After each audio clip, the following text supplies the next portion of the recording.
ദാ ഈ തിരക്കിട്ട് പോണത് എങ്ങോട്ടാന്നറിയോ?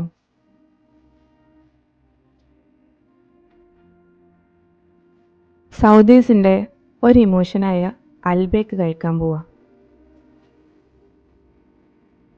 ഞാനത് കഴിക്കാൻ പോണത് ഫസ്റ്റ് ടൈം അല്ലാത്തത് കൊണ്ട് തന്നെ ഈ കാണിക്കുന്ന എക്സൈറ്റ്മെൻ്റ് ഒന്നും എനിക്കില്ലായിരുന്നു. ഫസ്റ്റ് ടൈം ഇത് ടേസ്റ്റ് ചെയ്തപ്പോഴോ കെട്ടിയോൻ വലിയൊരു ഹൈപ്പ് തന്നിട്ടുണ്ടായിരുന്നതുകൊണ്ട് എനിക്ക് നാട്ടിലൊരു നോർമൽ ബ്രോസ്റ്റഡ് ചിക്കൻ കഴിക്കുന്ന പോലെ തന്നെയാണ് തോന്നിയതും. എനിവേ, ഇന്നത്തെ ഈ പോക്ക് എൻ്റെ കുഞ്ഞിച്ചക്കൻ്റെ സ്പെഷ്യൽ റിക്വസ്റ്റിൻ്റെ പുറത്താണ്.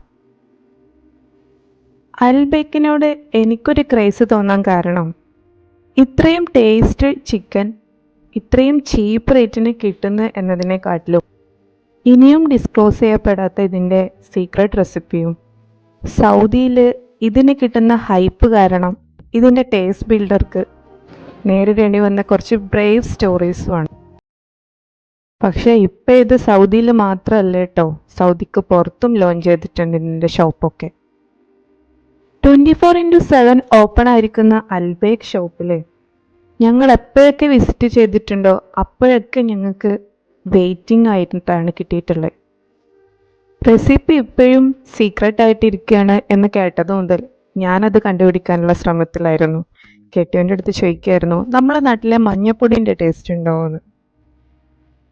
ഫസ്റ്റ് ടൈം കഴിച്ചപ്പോൾ തന്ന ഹൈപ്പ് അത്രയ്ക്ക് ഏൽക്കാത്തത് കൊണ്ട് ഇത്തവണ ഇതിൻ്റെ ബണ്ണിനെ കുറിച്ച് പറയാനായിരുന്നു കെട്ടിയവൻ ടാർഗറ്റ് ചെയ്തത്.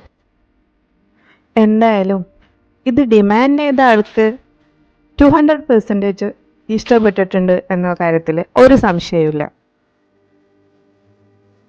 എല്ലാ പ്രാവശ്യത്തെക്കാട്ടിലും കൂടുതൽ വെയിറ്റ് ചെയ്തതുകൊണ്ടും എനിക്ക് നല്ല വിശപ്പിൻ്റെ വിളിയുണ്ടായിരുന്നതുകൊണ്ടും ഇത്തവണ ഒരു ഹൈപ്പിൻ്റെ ആവശ്യം ഉണ്ടായിരുന്നില്ല എനിക്കിത് ടേസ്റ്റി ആയിട്ട് തോന്നാൻ. അപ്പോൾ ഇത്രയേ ഉള്ളൂ.